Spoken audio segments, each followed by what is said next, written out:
बिस्मिल्लाहिर्रहमानिर्रहीम। अस्सलाम वालेकुम माय यूट्यूब फैमिली, कैसे आप सब ठीक हैं, खैरियत से हैं, अपने घरों में खुश हैं। आज हम जिस टॉपिक पे बात करेंगे वो है ख़ास तौर पे दूध पिलाने वाली माओं के लिए। अक्सर औक़ात हमारे पास क्लिनिक पे पेशेंट्स आती हैं और कहती हैं कि डॉक्टर साहब मेरे कमर का पानी बहुत ज़्यादा जा रहा है। तो जब हम उनसे पूछते हैं कि कहीं आपको इसमें कोई ख़ारिश या बदबू तो नहीं है, तो वो कहती है नहीं, सिर्फ़ साफ़ क्लियर पानी जा रहा होता है। तो इस बात पे मैं डिस्कस करना चाहती हूँ कि दूध पिलाने जो वाली माएँ होती हैं, उनका ये कमर से पानी क्यों जाता है? ये शो करता है कि उनकी कमर की कमज़ोरी को शो करता है। जैसे कि आपको पता होगा कि दूध पिलाने वाली जो माएँ होती हैं, उनकी जो कैलोरिक रिक्वायरमेंट्स हैं, जो उनकी खुराक है, वो प्रेगनेंसी वाली ख़वातीन से भी ज़्यादा है। फॉर एग्ज़ाम्पल, जो प्रेग्नेंट ख़वातीन होती हैं, उनको एक्स्ट्रा 300 कैलोरीज़ लेना पड़ता है। जबकि जो दूध पिलाने वाली माएँ हैं, उनको 600 कैलोरीज़ एक्स्ट्रा लेना चाहिए, क्योंकि वो मदर फीड पे हैं, वो अपने जो है बच्चे को दूध पिला रही होती हैं। तो ना सिर्फ़ उनकी कैलोरीज़ जा रही होती है, बल्कि उनके जिस्म के अंदर से जो कैल्शियम है, वो भी दूध के ज़रिए जो है वो बच्चे तक पहुँच रहा होता है। अब ये कैल्शियम जो है वो उनकी हड्डियों से निकल रहा होता है, जिसकी वज़ह से उनको हड्डियों में बहुत ज़्यादा दर्द होता है, कमज़ोरी होती है, चक्कर आते हैं और अक्सर औक़ात उनकी ये बात होती है कि डॉक्टर, जैसे मैं खड़ी होती हूँ तो मेरा पूरा ऐसा लगता है कि ज़मीन घूम रही है, हिल रही है। तो इसके पीछे 2 रीज़न्स हो सकते हैं।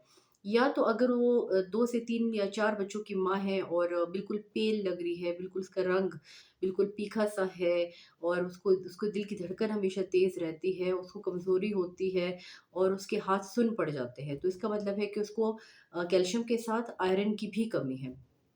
तो अपना सीबीसी करवाएँ। अगर सीबीसी में उसका एचबी जो है वो 9-10 है और आयरन लेवल कम है, तो इसका मतलब है कि उसको आयरन की ज़रूरत है, यानी आयरन की दवाई उसको खानी चाहिए। और अगर उसको कैल्शियम की कमी है, जैसे हड्डियों में दर्द होता है, ख़ास तौर पे घुटनों में दर्द है, पिंडलियों में दर्द होता है उसको, तो अच्छी-सी कैल्शियम सप्लीमेंट उसको लाज़मी लेनी चाहिए।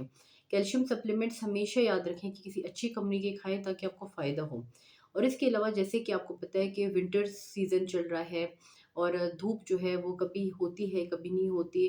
ख़ास तौर पे जो सर्द इलाके हमारे, जैसे क्वेटा है या खनज़ोई है या जो हमारे पेरिफेरी के इलाके हैं, यहाँ पे धूप बहुत कम पड़ती है। तो इस कंडीशन में आपने लाज़मी अपनी डाइट में विटामिन डी का इस्तेमाल करना है। विटामिन डी हमेशा आप सुबह के टाइम लें, नाश्ते के बाद, और कैल्शियम और विटामिन डी हमेशा कंबाइंड फ़ॉर्म में लें और सुबह नाश्ते के बाद दूध के साथ लें। और अगर आपको आयरन की भी ज़रूरत है, तो कभी भी आयरन और कैल्शियम एक साथ ना लें, क्योंकि ये दोनों आपस में कम्पीट करते हैं और जिसकी वजह से दोनों जो है आपके जिस्म में कोई आपको फ़ायदा नहीं मिलता है। क्योंकि अक्सर मैंने देखा है कि पेशेंट्स जो हैं वो सारी दवाइयाँ मुट्ठी बना के मुँह के अंदर एक ही दफ़ा में ले लेते हैं। फिर आते हैं, कहते हैं डॉक्टर साहबा क्या हुआ, दवाई ली थी उसकी वजह से मेरे मैदे में दर्द हो रहा है या मुझे एकदम से उल्टियाँ आ गई हैं, पीली उल्टी आ गई। तो ज़ाहिर-सी बात है, जब आप अपने मैदे के ऊपर एकदम से इतना लोड डालोगे, तो ख़ामख़ा आपको उल्टी भी आएगी और आपके मैदे में दर्द भी होगा। तो हमेशा ख़्याल रखें।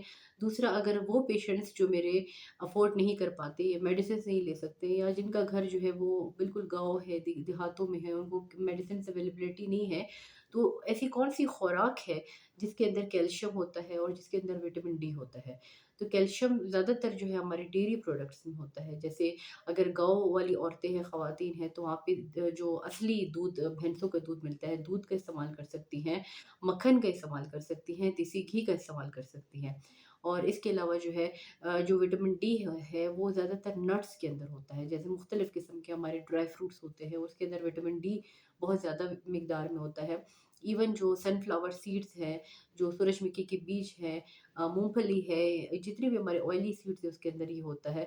और जो हमारे पेशेंट्स जो हैं वो साहिली इलाकों की तरफ रहते हैं, वो कि ऑयली फ़िश का इस्तेमाल करें। ऑयली फ़िश जैसे सैल्मन फ़िश है, मछली जो है वो बहुत अच्छी सोर्स है विटामिन डी, विटामिन ई और विटामिन के का, बिकॉज़ ये ऑयली फ़िश होते हैं, इनके अंदर फैट ज़्यादा होता है और फैट सॉल्युबल विटामिन्स इसमें बहुत ज़्यादा होते हैं। दूध, मक्खन, दही का इस्तेमाल करें और आयरन के लिए जो है आप जो है गोश्त का इस्तेमाल करें, दालों का इस्तेमाल करें, सेब खाएँ, चुकंदर खाएँ, शलजम खाएँ। तो इस अपनी सेहत का ख़्याल रखें।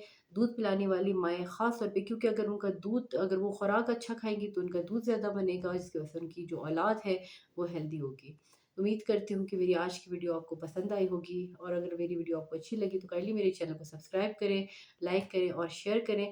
तब तक के मिलते हैं नेक्स्ट वीडियो में। मेरी तरफ से अल्लाह हाफ़िज़।